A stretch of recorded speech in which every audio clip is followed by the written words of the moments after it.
Puan didiagnos pada tahun 2012 kanser endometrium. Jadi mungkin boleh Puan kongsikan apa yang menyebabkan Puan untuk pergi berjumpa dengan doktor, simptom-simptomnya dan sebagainya. Saya pun sebenarnya seperti kebanyakan wanita yang lain ataupun masyarakat Malaysia yang lain, kita ni tak ada kesedaran tentang kanser. Kita ni hidup sihat. Saya selama hidup ni bersukan, jaga pemakanan, jaga BMI. Saya aktif bersukan. Jadi saya tak fikir saya akan kena kanser dan saya tak ada knowledge tentang kanser. Macam mana saya didiagnos awal tu, bagi saya secara tidak sengaja lah, kebetulan nak mengerjakan umrah, saya buat pemeriksaan kesihatan dan doktor pun bertanya tentang soalan-soalan kedatangan haid wanita dan sebagainya, dan barulah saya maklumkan kepada doktor bahawa ada kelihatan tanda-tanda keluar discharge ataupun darah.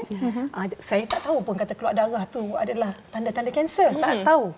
Darah tu pun tak ada macam rupa darah, dia sikit.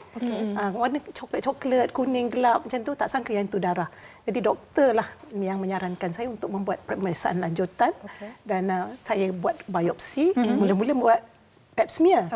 Pap smear saya clear. Alright. Jadi saya tak ada kanser pangkal rahim. Cuma kanser saya di dinding rahim, atas rahim tu. Atas daripada pangkal. Sedangkan saya sihat.